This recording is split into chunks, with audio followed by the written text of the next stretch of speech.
বিসমিল্লাহির রহমানির রহিম।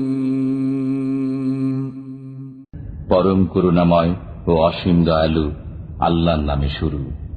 ইয়া আইয়ুহান নাবিয়্যু লিমা তুহাররিমু মা আহাল্লাল্লাহু লাক তাবতাগী মারদাত আজওয়াজিক ওয়াল্লাহু গফুরুর রহিম। হে নবী, আল্লাহ আপনার জন্য যা হালাল করেছেন আপনি আপনার স্ত্রীদেরকে খুশি করার জন্য তা নিজের জন্য হারাম করছেন কেন? আল্লাহ ক্ষমাশীল, দয়ালু।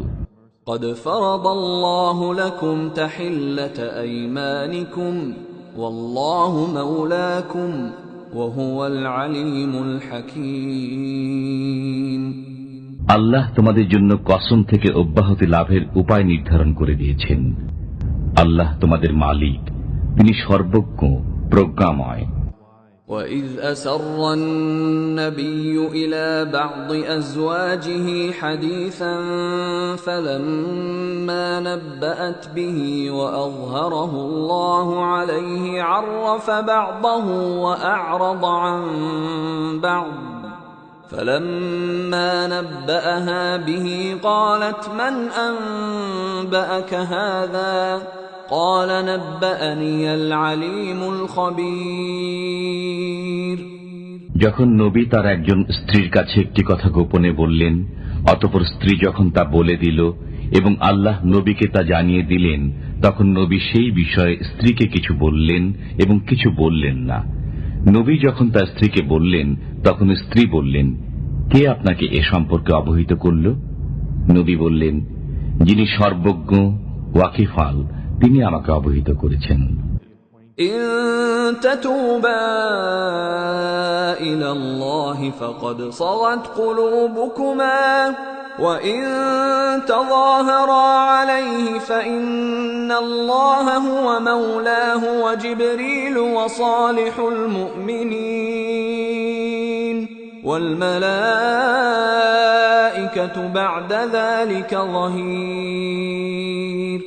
তোমাদের অন্তর অন্যায়ের দিকে ঝুঁকে পড়েছে বলে যদি তোমরা উভয় তওবা করো তবে ভালো কথা, আর যদি নবীর বিরুদ্ধে একে অপরকে সাহায্য করো তবে জেনে রেখো আল্লাহ, জিব্রাইল এবং সৎকর্মপরায়ণ মুমিনগণ তার সহায়, উপরন্তু ফেরেশতাগণ তার সাহায্যকারী।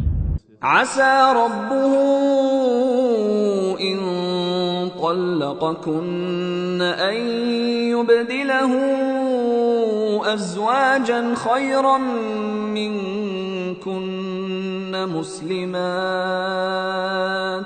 مسلمات مؤمنات قانتات تائبات عابدات سائحات ثيبات وأبكارا। যদি নবী তোমাদের সকলকে পরিত্যাগ করেন তবে সম্ভবত তার পালনকর্তা তাকে পরিবর্তে দেবেন তোমাদের চাইতে উত্তম স্ত্রী, যারা হবে আজ্ঞাবহ, ইমানদার, নামাজি, তওবাকারিনী, ইবাদতকারিনী, রোজাদার, অকুমারী ও কুমারী। ইয়া আইয়ুহাল্লাযীনা আমানু কু أنفسكم وأهليكم نارا وقودها الناس والحجارة عليها ملائكة غلاظ شداد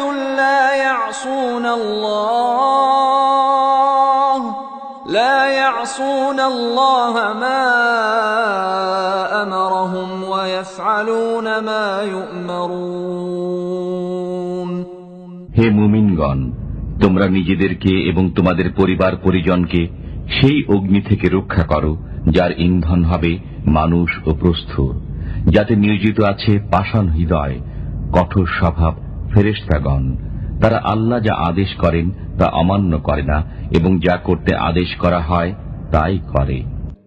ইয়া আইয়ুহাল্লাযীনা কাফারু লা তা'তাযিরুল ইয়াওম إنما تجزون ما كنتم تعملون হে কাফির সম্প্রদায়, তোমরা আজ ওজর পেশ করো না, তোমাদেরকে তারই প্রতিফল দেওয়া হবে যা তোমরা করতে। يا أيها الذين آمنوا توبوا إلى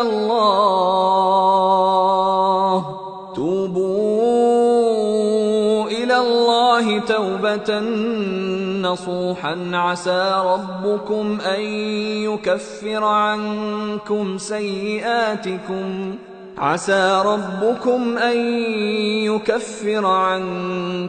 سيئاتكم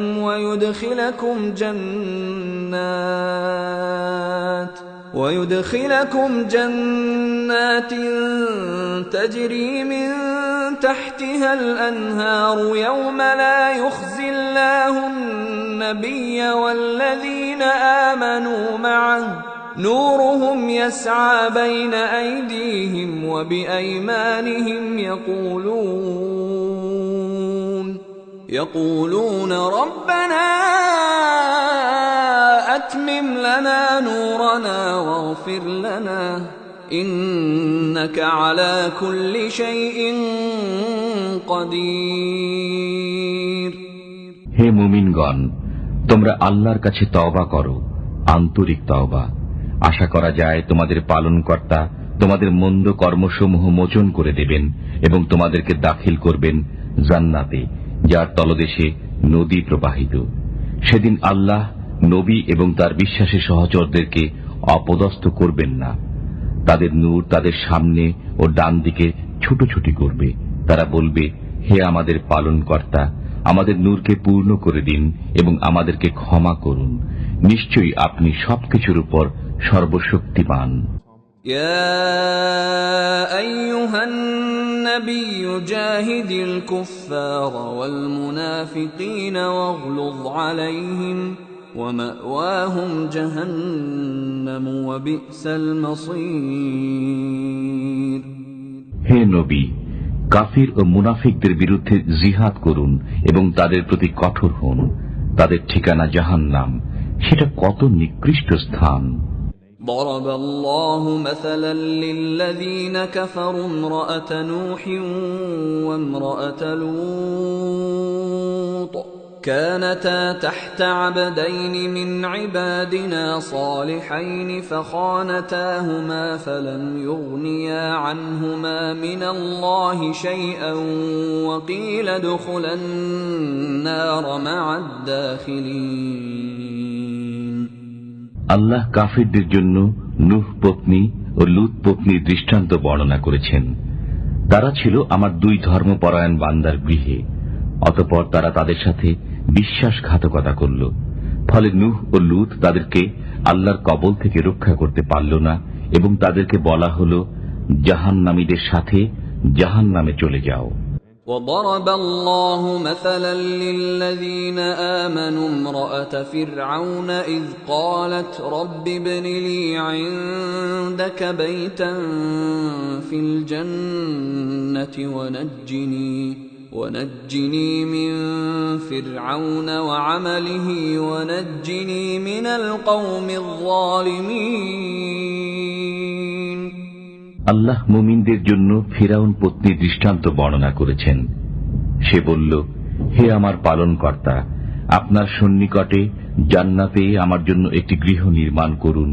আমাকে ফিরাউন ও তার দুষ্কর্ম থেকে উদ্ধার করুন এবং আমাকে জালিম সম্প্রদায় থেকে মুক্তি দিন। ومريم ابنة عمران التي أحصنت فرجها فنفخنا فيه من روحنا وصدقت بكلمات ربها وكتبه وكانت من القانتين আর দৃষ্টান্ত বর্ণনা করেছেন ইমরান তনয় মরিয়মের, যে তার সতীত্ব বজায় রেখেছিল। অতঃপর আমি তার মধ্যে আমার পক্ষ থেকে জীবন ফুঁকে দিয়েছিলাম এবং সে তার পালনকর্তার বাণী ও কিতাবকে সত্যে পরিণত করেছিল। সে ছিল বিনয় প্রকাশকারীদের একজন।